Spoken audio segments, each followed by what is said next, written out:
জীবনের সবচেয়ে বড় সুযোগগুলো কি? মানে প্রায়শই সবচেয়ে বড় ভয়ের আড়ালেই লুকিয়ে থাকে। এই প্রশ্নটা নিয়ে চলুন আজ আমরা একটা গভীর আলোচনায় বসি। আমাদের হাতে আছে মার্ক ব্যাটারসনের লেখা চেইজ দ্য লায়ন বইয়ের কিছু অংশ। এখান থেকে পাওয়া দারুণ সব ধারণা নিয়ে কথা বলবো। আজকের এই আলোচনার মূল লক্ষ্য হলো এটা বোঝা যে কিভাবে ভয়ের মুখোমুখি হওয়া, মানে ভয়কে এড়ানো নয় বরং ভয়কে তাড়া করা, তাড়া করা কিভাবে কারো ভাগ্যকে একদম বদলে দিতে পারে। আর এই পুরো ব্যাপারটা আমরা বোঝার চেষ্টা করব বেনায়া নামের এক প্রাচীন যোদ্ধার অবিশ্বাস্য একটা গল্পের মাধ্যমে। বেনায়ার গল্পটা কিন্তু সত্যি অসাধারণ। একবার ভাবুন তো দৃশ্যটা, কনকনে ঠান্ডা একটা সকাল, চারিদিকে বরফ, আর বেনায়া দেখলেন কি একটা গর্তে আটকা পড়েছে এক ক্ষুধার্ত সিংহ। এখন যে কোনো সাধারণ মানুষ, মানে যার সাধারণ বুদ্ধি আছে, সে তো সেখান থেকে দৌড়ে পালাবে, তাই না? নিজের জান বাঁচাবে। কিন্তু বেনায়া করলেন ঠিক উল্টোটা। তিনি শুধু দাঁড়িয়ে থাকলেন না, বরং নিজেই ওই গর্তে নেমে সিংহের দিকে তেড়ে গেলেন, তাকে তাড়া করলেন। এই যে কাজটা, যা আপাত দৃষ্টিতে একদম অযৌক্তিক মনে হতে পারে, এই অবিশ্বাস্য সাহসের ঘটনাই কিন্তু আমাদের আজকের আলোচনার একেবারে কেন্দ্রে। এখান থেকেই আমরা কিছু জরুরি শিক্ষা নেওয়ার চেষ্টা করব। তাহলে চলুন প্রথম শিক্ষাটা দিয়েই শুরু করি। বইটার একেবারে মূল বার্তাটাই হলো ভয় থেকে পালানো নয়, বরং ভয়ের দিকেই ছুটে যাওয়া। লেখক মার্ক ব্যাটারসন একটা খুব জোর দিয়ে একটা কথা বলেছেন, যদি তোমার স্বপ্ন তোমাকে ভয় না দেখায় তাহলে সেটা খুব ছোট। এর মানে কি দাঁড়ায়? মানে যে স্বপ্ন বা লক্ষ্য আপনার বুকের ভেতরটা কাঁপিয়ে দেয় না, যেখানে ফেল করার ভয় নেই, সেটা হয়তো আপনার জন্য যথেষ্ট বড় লক্ষ্যই নয়। এই ভয়টাই আসলে একটা সিগন্যাল, একটা প্রমাণ করে যে লক্ষ্যটা যথেষ্ট বড়, যথেষ্ট গুরুত্বপূর্ণ, আর সম্ভবত আপনার কমফর্ট জোনের, মানে আরামের গণ্ডির ঠিক বাইরেই এর জায়গা। ঠিক। আর এখানে একটা মজার মনস্তাত্ত্বিক ব্যাপার আছে, জানেন? ভয়কে যদি আমরা এড়িয়ে চলি তাহলে সেটা কিন্তু কমে না, উল্টে আমাদের অবচেতন মনে আরও গেঁথে বসে, আরও শক্তিশালী হয়ে ওঠে। চিন্তা করুন, আপনার ভেতরের মন ভয়টাকে অনেকটা পোষা প্রাণীর মতো লালন করতে থাকে।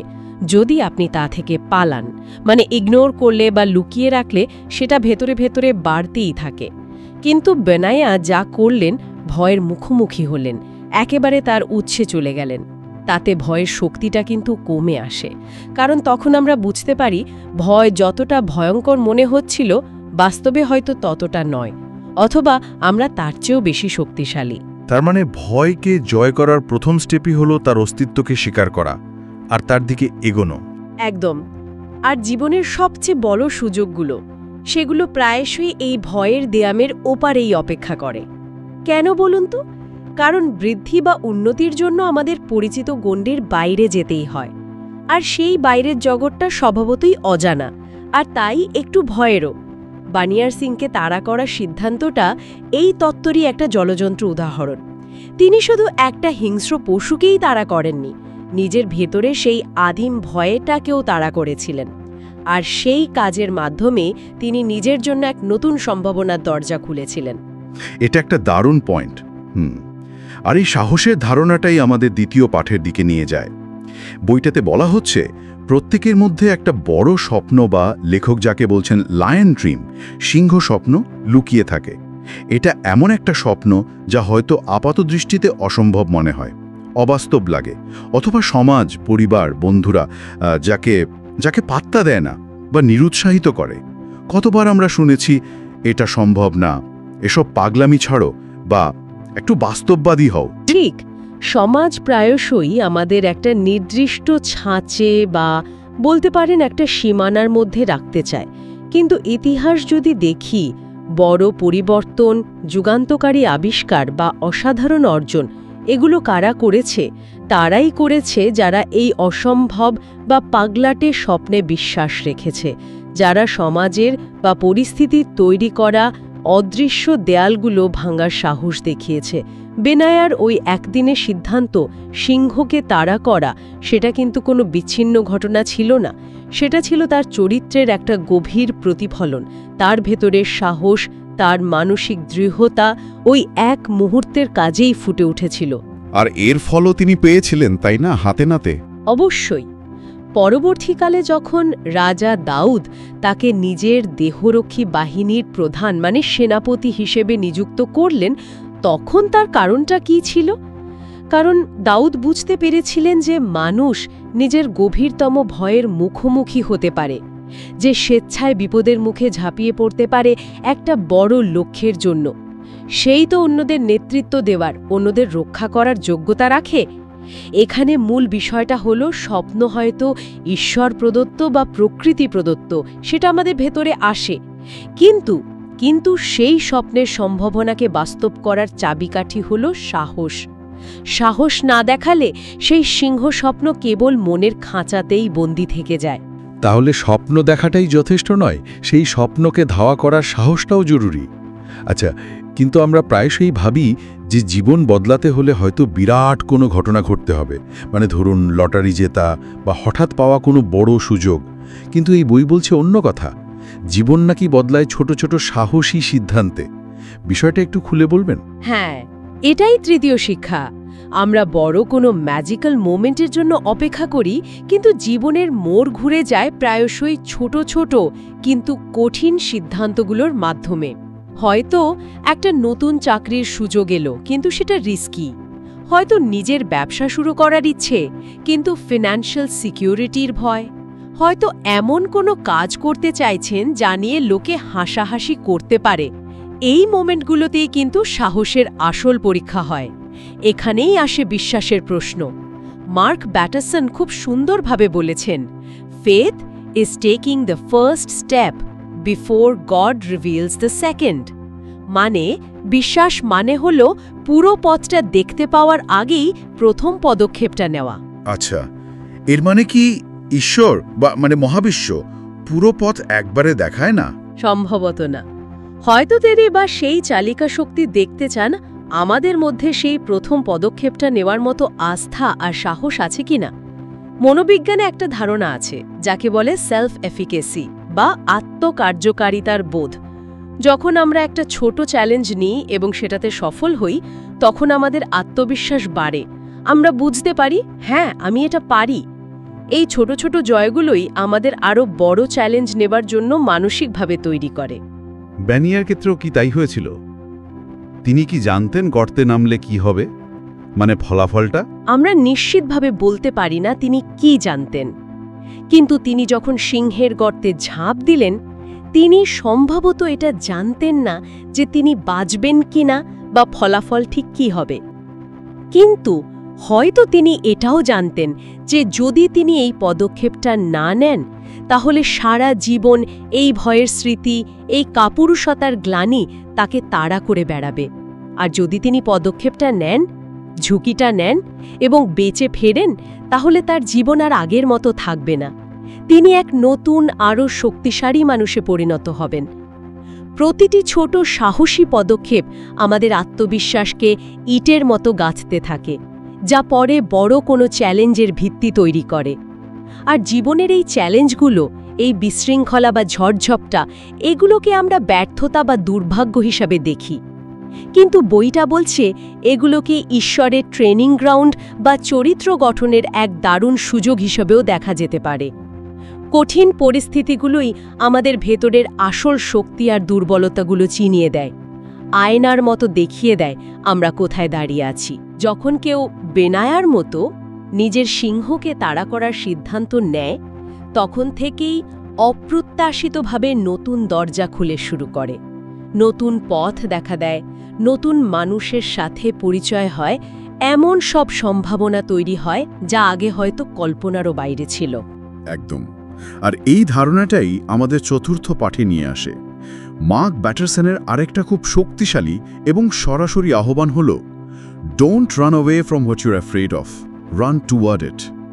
সোজা কথায়, যা কিছু আপনাকে ভয় দেখায়, সেটা ব্যর্থতার ভয় হোক, প্রত্যাখ্যাত হওয়ার ভয় হোক, বা ধরুন জনসম্মুখে কথা বলার ভয়, অথবা নিজের কোনো দুর্বলতা বা সীমাবদ্ধতা, সেগুলো থেকে পালিয়ে যাওয়ার কোনো মানে হয় না। বরং এগুলোকে ঈশ্বরের বা পরিস্থিতির দেওয়া এক একটা ট্রেনিং সেশন হিসাবে দেখা উচিত। ঠিক, এই ভয়গুলো, এই চ্যালেঞ্জগুলোই আসলে ভবিষ্যতের বড় কোনো যুদ্ধের জন্য আমাদের প্রস্তুত করছে। প্রতিটি ভয়, প্রতিটি অস্বস্তি আসলে নিজেকে আরও একটু ঘষে মেজে নেওয়ার, আরও একটু শক্তিশালী করার, আরও একটু শেখার সুযোগ। যদি আমরা সবসময় আরাম আর নিরাপত্তার বৃত্তে থাকি, তাহলে আমাদের ভেতরের শক্তিগুলো তো আর বিকশিত হওয়ার সুযোগ পাবে না। মাসল যেমন ভার না তুললে শক্তিশালী হয় না, চরিত্র তেমনি চ্যালেঞ্জ ছাড়া দৃঢ় হয় না। তাহলে এই সব কিছু নির্যাস কি দাঁড়ালো? পঞ্চম পাঠটি হয়তো এই সব কিছুকে এক জায়গায় নিয়ে আসে, তাই না? হ্যাঁ, পঞ্চম পাঠটি হলো চূড়ান্ত বার্তা। এটা বলে যে মানুষ জন্মেছে যুদ্ধ করার জন্য। এখানে যুদ্ধ মানে কিন্তু ওই হিংসাত্মক লড়াই নয়, বরং নিজের ভেতরের এবং বাইরের প্রতিবন্ধকতাগুলোর বিরুদ্ধে লড়াই।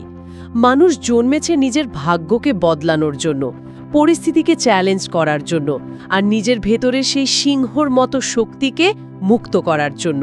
এই পৃথিবীটা কোনো আরাম কেদারা বা বিশ্রামের চূড়ান্ত জায়গা নয়, বরং এটা একটা ক্ষেত্র, একটা এরিনা, যেখানে আমাদের সংগ্রাম করে ঝুঁকি নিয়ে নিজের সর্বোচ্চ সম্ভাবনাকে রিয়ালাইজ করতে হয়। আর বেনায়ার গল্পটা আমাদের ঠিক এটাই মনে করিয়ে দেয়।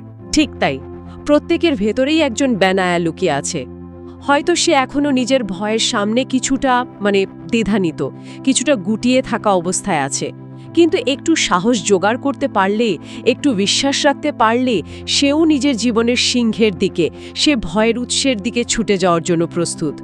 হয়তো সেই সিংহটা একটা কঠিন পরীক্ষা, একটা নতুন উদ্যোগ, একটা সম্পর্ক ঠিক করার চেষ্টা, বা নিজের কোনো বদভ্যাস ত্যাগ করার সংগ্রাম। এই সব শিক্ষা যদি আমরা একসাথে করি, তাহলে যা দাঁড়াচ্ছে তা হলো জীবন মানেই ঝুঁকি নেওয়া, চ্যালেঞ্জ গ্রহণ করা এবং নিজের পরিচিত গণ্ডির বাইরে পা রাখা। নিরাপত্তা বা আরাম হয়তো সাময়িকভাবে ভালো লাগে, কিন্তু জীবনের আসল স্বাদ, বড় প্রাপ্তি বা গভীর আত্ম-উপলব্ধি এগুলো আসে ভয়ের মুখোমুখি হয়েই, সেই গর্জনের দিকে ছুটে গিয়েই। একদম, চূড়ান্ত বার্তা এটাই। নিজের ভেতরের শক্তি, বা যদি কেউ বিশ্বাসী হন ঈশ্বরের ওপর ভরসা রেখে, যখন কেউ নিজের ভয়ের সেই গর্জনের দিকে, রান টুয়ার্ড দ্য রোড, এগিয়ে যায়, তখনই অসম্ভাব্য সম্ভব হতে শুরু করে। কারণ প্রায়শই সেই গর্জনের উৎস, সেই ভয়ের কেন্দ্রবিন্দুতেই হয়তো আপনার জীবনের পরবর্তী অধ্যায় বা আপনার কাঙ্ক্ষিত ভাগ্যটা লুকিয়ে আছে। ভয়কে এড়িয়ে গেলে সেই ভাগ্য অধরাই থেকে যায়। সিংহকে তাড়া করার মাধ্যমে বেনায়া তার ভাগ্যকে নতুন করে লিখেছিলেন। তাহলে আজকের এই দীর্ঘ আলোচনার মূল নির্যাস যদি এক কথায় বলতে হয়, তা হলো ভয় জীবনেরই অংশ, কিন্তু তা আমাদের নিয়ন্ত্রণ করতে পারে না যদি আমরা তাকে সেই সুযোগ না দিই। মার্ক ব্যাটারসনের লেখা থেকে আমরা দেখলাম ভয় থেকে পালিয়ে যাওয়াটা আসলে কোনো সমাধান নয়, বরং এটা ভয়কে আরও শক্তিশালী করে তোলে। বেনায়ের মতো যোদ্ধা হতে হলে, জীবনের বড় সুযোগগুলো খুঁজে পেতে হলে আমাদের সেই ভয়ের উৎসের দিকে, সেই গর্জনের দিকেই ছুটে যেতে হবে।